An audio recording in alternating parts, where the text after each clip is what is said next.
retrouver style là-dedans. même, ton Très univers inspirant. impitoyable, tout ça, Genesis qui sort chez Vega. Ouais, tout à fait. Genesis, donc, qui vient d'arriver chez Vega et qui signe le retour d'un de mes auteurs favoris, à savoir Koji Mori, qu'on n'avait pas revu depuis Suicide Island chez Kazé, hein, mais oui. donc ça remonte, hein, et qui n'avait pas été d'ailleurs une très bonne expérience peut-être pour Kazé, hein, parce que Bah, ça c'est marche jamais Kojimori chez nous. Voilà, et c'est dommage, hein, parce que c'est un excellent auteur. C'était Bah, pour la petite histoire, c'était ce que j'allais dire. C'était le best buddy de Kentaro Miura. Voilà. Tout à fait. Donc, son rival même en tant qu'auteur, il espérait. Miura avait dit qu'il espérait atteindre son niveau. Alors, honnêtement, je pense qu'il était quand même clairement. Oui, au-dessus de la mêlée, mais oui. Et d'ailleurs, pour la petite anecdote, qui a rien à voir, enfin, si, mais Kojimori, je crois, vient de finir un one-shot sur sa relation avec Miura. Sur sa relation avec Miura. Ça, c'est déjà. Enfin, je l'attends pas mal, celui-là. J'aimerais beaucoup qu'il sorte en France, cette série. Donc bon. Mais là, c'est Genesis. Voilà, et du coup là, Genesis, donc il revient à un style qu'on a déjà vu du coup dans Suicide Island, à savoir le survival. Donc pour l'histoire de Genesis, la genèse, mais pas exactement, hein, parce que donc c'est la genèse historique. Donc nous sommes dans une création qui pourrait rappeler Blue Hole, hein, s'il y en a qui ont lu Blue Hole chez Picard récemment. Hein, voilà. Il y a la suite aussi. Tout à fait. Blue Hole, la deuxième série est sortie. Ouais, Blue World. j'ai pas encore acheté Blue World parce que voilà, chez nous il n'est pas encore arrivé. Voilà. Il faut que je commande. Donc, Genesis, c'est l'histoire d'un groupe d'étudiants en anthropologie qui, au détour d'un voyage en Australie, tombe sur une grotte avec des peintures rupestres au milieu du bush. Pendant qu'il l'explore, une secousse referme l'entrée et en ressortant, les voilà au beau milieu de la préhistoire à devoir survivre entre les attaques de loups et des néandertaliens.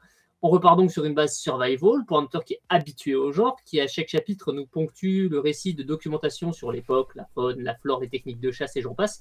C'est quelque chose que nous avions aussi dans Suicide Island, hein, donc moi je suis pas perdu, hein, de ce côté-là. Ce premier tome est une très grosse introduction, avec les premières frayeurs, la cohésion du groupe qui est mise à mal par le stress. Bon, les habitués ne seront pas perdus de ce côté-là non plus, hein. C'est clairement du pur survival de ce côté-ci. On n'a pas encore d'intrigue qui se met en place, il n'y a pas vraiment d'objectif à part manger, dormir sans se faire buter. Donc voilà, la sauce évidemment, c'est l'univers préhistorique, hein, et le mystère autour de la grotte et d'où ils sont arrivés. S'ils pourront revenir chez eux, hein, parce que pour l'instant, on ne sait pas.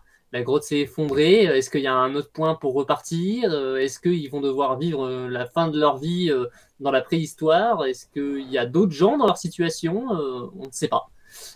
Pour l'instant, c'est vraiment le gros mystère. Le seul point d'intérêt qu'on a eu, c'est vraiment des rencontres avec la faune locale, des mammouths, des crocodiles géants, des hyènes des hyènes de la préhistoire, donc des trucs immenses qui font la taille des ours d'ailleurs, et des ours aussi.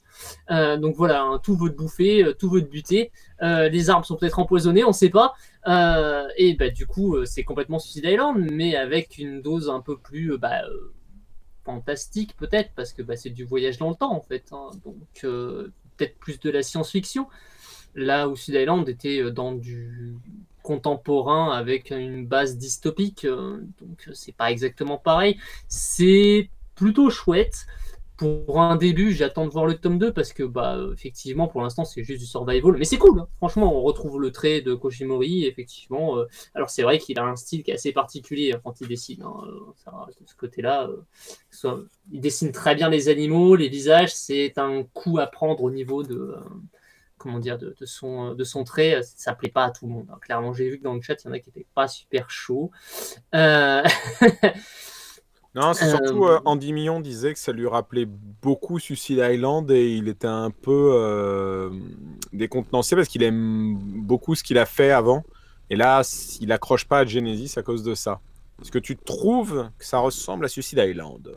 De ouf. En fait, ça ressemble complètement à Suicide Island. C'est la même chose, mais sans l'aspect sociologique de Suicide Island. Léco, c'est un bon point, ça? Il a fait la même œuvre? Il fait la même chose, mais en différent, parce que du coup, c'est un survival, c'est la même base, mais Suicide Island avait une réflexion sociologique sur le suicide et le problème des Japonais avec ça. Sur les îles aussi, ouais. sur les îles, l'espace insulaire, voilà, c'est super intéressant. Hein. Après, tu as tout l'aspect survie aussi qui est Suicide Island qui est développé. Il y a effectivement un côté. Mais Suicide Island, ça c'est plus à rapprocher une version survival de Walking Dead sans les zombies, en fait. C'est assez étonnant.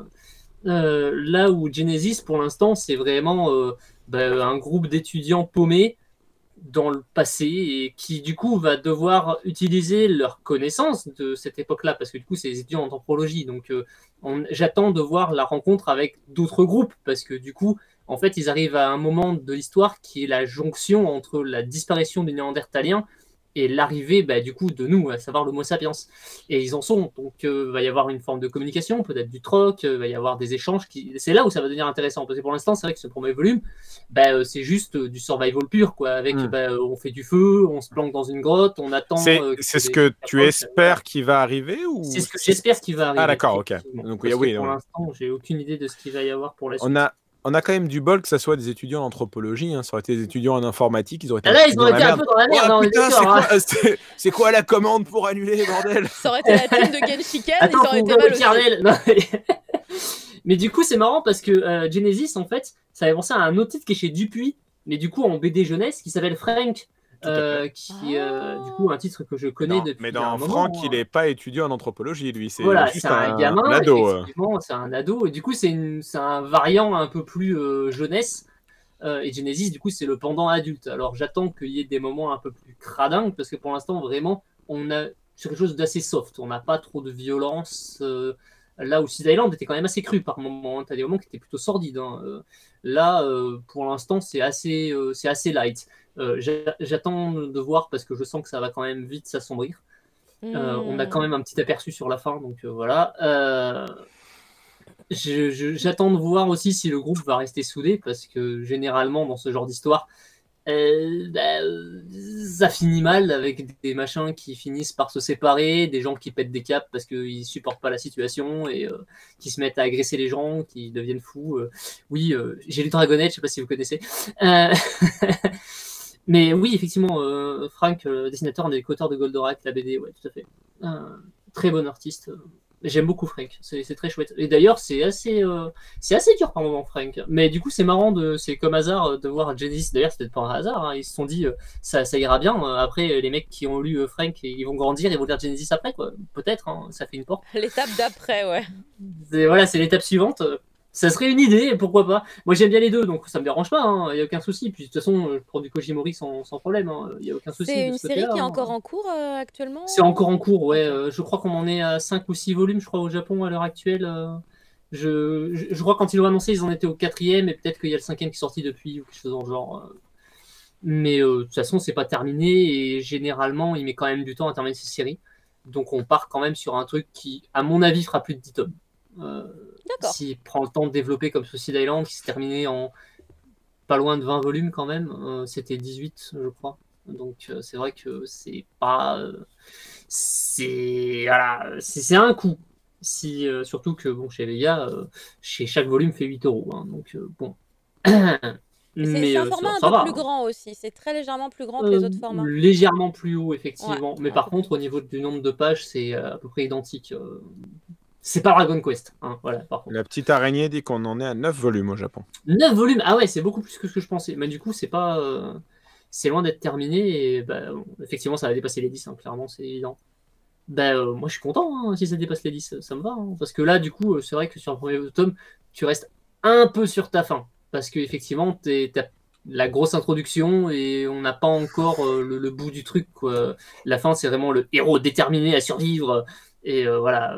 Après, il y a l'aspect chasse qu'on retrouve qu'on avait dans Suicide Island avec le héros solitaire qui va commencer à se fabriquer des trucs en craft à base de je trouve une pierre, je fais une lance avec un bout de bois et vas-y, je vais aller attraper les gazelles et me battre contre les crocodiles géants.